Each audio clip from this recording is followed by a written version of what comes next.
Good day to all of you mga ka-gadget sites. So for today's video ay meron po tayong gagawing Realme C11 at kung napapansin po ninyo, ito po ay durug-durug na, wasak na po. And bended na rin po ang kanyang metal frame, back cover, basag ang LCD. Ito po ay galing pa po ng province at pinadala dito sa aming shop upang subukan kung kakayanin pa raw ito magawa ng paraan. Dahil according nga po sa owner, ito raw po ay may kailangan siyang ma-backup ng mga pictures, mga contacts, or mga notes dito na hindi pa raw po niya nakukuha. Kaya napaka-importante na ito ay magawa pa po or mabuhay pa po ito.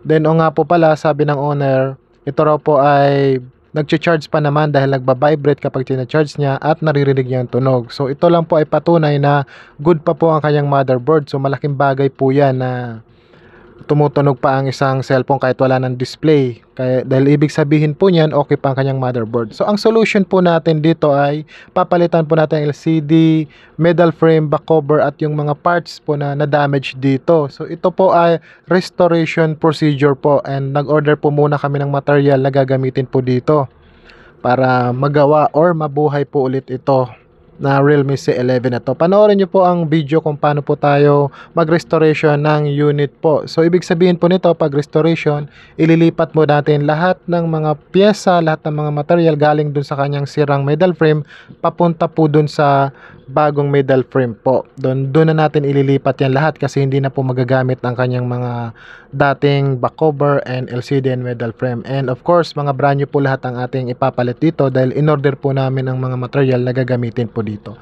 Sa may mga ganitong kaparehong problem nga po pala at sa tingin po ninyo ay ayos pa naman ang motherboard, kaya po natin yung gawa ng paraan or ibalik sa dating original form po.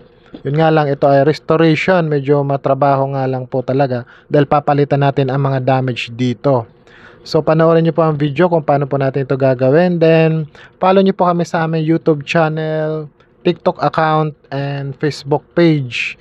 Then sa mga tutorial naman po pala ng pagre-repair, naka-upload po ang aming mga videos sa aming YouTube channel na Gadget Site po. Subscribe nyo na lang po and doon na lang po kayo manood ng ating mga tutorial kung paano tayo nagre-repair ng inyong mga cellphone. And sa malalayo nga po pala, pwede nyo po ipadala sa amin ang inyong cellphone kung ipaparepair po ninyo. Padala nyo po sa amin via LVC, and kung Metro Manila naman po, pwede nyo ipadala sa amin via Lalamove or any delivery po na pwedeng makapaghatid ng inyong cellphone papunta sa aming shop.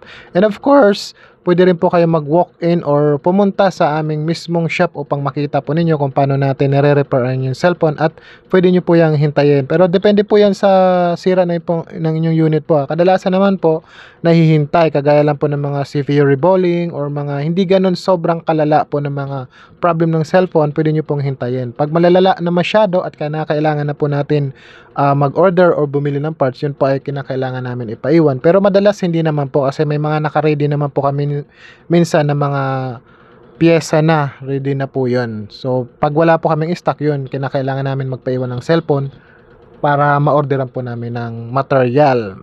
Yun lang po mga guys. Watch the video how to restoration this Realme C11.